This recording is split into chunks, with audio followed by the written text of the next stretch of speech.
Today, we're going to dive into a really powerful story that's been making the rounds online. It's a story that kind of forces you to stop and ask some pretty tough questions about family, what we value, and what modern life is really costing us. It's a tale of two families, two brothers, who are living two completely, and I mean completely, different lives. And right at the heart of this whole story is one single, really challenging question. What's actually more important for a kid's future? Is it the fancy, expensive school with all the bells and whistles, or is it just having their parents' time and attention? Keep that question in the back of your mind as we get into this. So, let's set the scene. You've got two brothers and their families. One is living this quiet, pretty traditional life back in the village. The other brother, he's chasing the high-flying corporate dream in the city. And believe me, the way their days start could not be more different. Okay, so picture this. In the village, Rohini's day starts with total peace. She gets blessings from her in-laws, she wakes up her sons Mayank and Riddle with a gentle touch. The air literally smells like fresh neem and earth. But in the city, it's absolute chaos. Rohit and Mohini's morning kicks off with yelling about who used all the hot water and the sound of a blaring alarm clock. It's basically a war zone before breakfast. And this huge gap just keeps going when they get to the breakfast table. In the village, the family's all gathered around, eating fresh, hot food, actually talking to each other, connecting. But in the city, it's cold cereal and a table full of ghosts. They're all there physically, but mentally they're a million miles away, each person just lost in their own screen. The parents on their work emails, the kids just endlessly scrolling. So this daily contrast, this tug of war between two lifestyles, it's all building up to a huge, life-changing decision. Because this isn't just about the city versus the village. It's a fundamental clash of values. It's a deep disagreement on what it even means to raise a successful kid. And wow, this quote from Mohini, the mother in the city, it tells you everything you need to know about her perspective.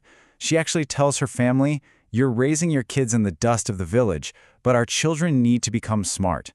To her, the village is just backwards, and being smart isn't something you learn at home. It's something you go out and buy.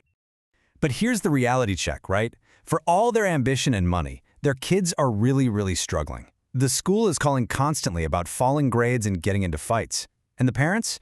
They're so wrapped up in their work that they've become complete strangers to their own children. The whole foundation of their family is just crumbling away. So what's their big solution to this massive emotional crisis? Well, it's a financial one, of course. They decide to just outsource their parenting responsibilities to the most expensive exclusive boarding school in the city. In their minds, they're buying discipline that they don't have time to teach themselves. But was this so-called easy solution actually a solution at all? Or did it just pour gasoline on the fire? Let's take a look at what life in this fancy hostel was really like for these kids and the effect it had on them. I mean, the contrast here is just staggering. In the village, discipline comes from love, from stories, from gentle guidance. In the hostel, it's enforced by a screaming alarm clock, a warden's angry shouts, and the very real threat of being hit with a thick stick. One of these methods builds respect and connection. The other just breeds this deep, simmering resentment aimed squarely at their parents.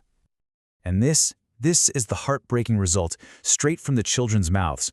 One of the sons says, "Our parents are so selfish. For their own freedom, they locked the three of us in this jail." You see, to the parents, it was a prestigious school. But to the kids, it was a prison built out of their parents' ambition. They didn't feel loved. They felt thrown away.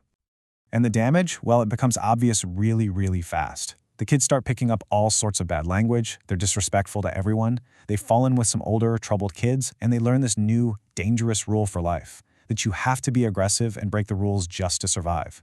And no surprise, their health, both emotional and physical, just completely tanks. This all leads us to this really crucial concept that the grandfather tried to warn them about: sanskar. Now, this isn't about what you learn in a textbook.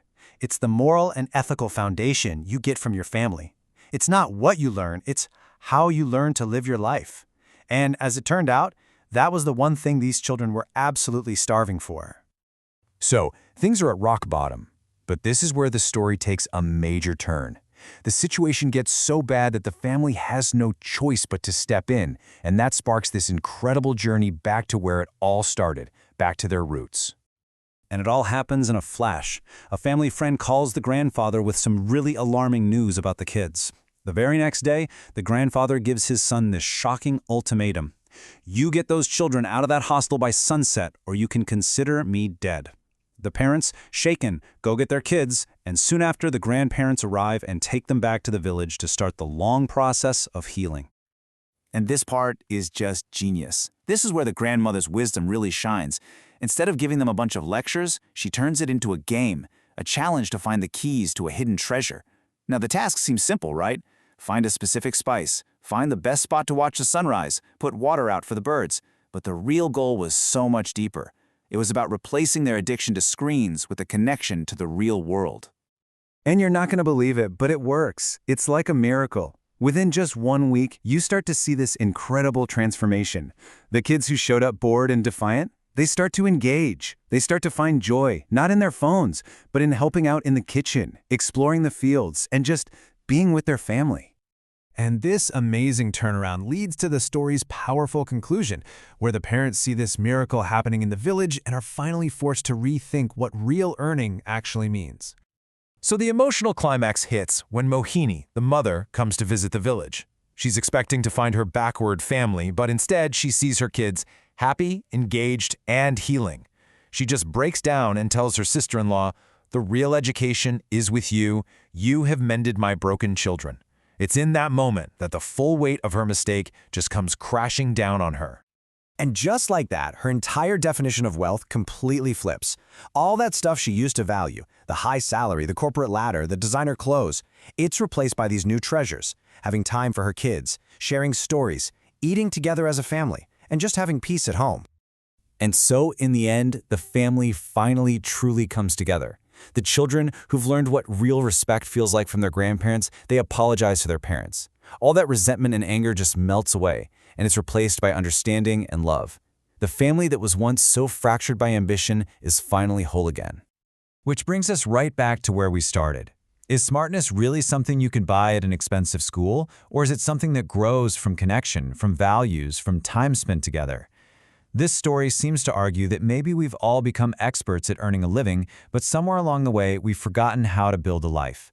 And it leaves us with one final question to think about. What is the real wealth that you're working for?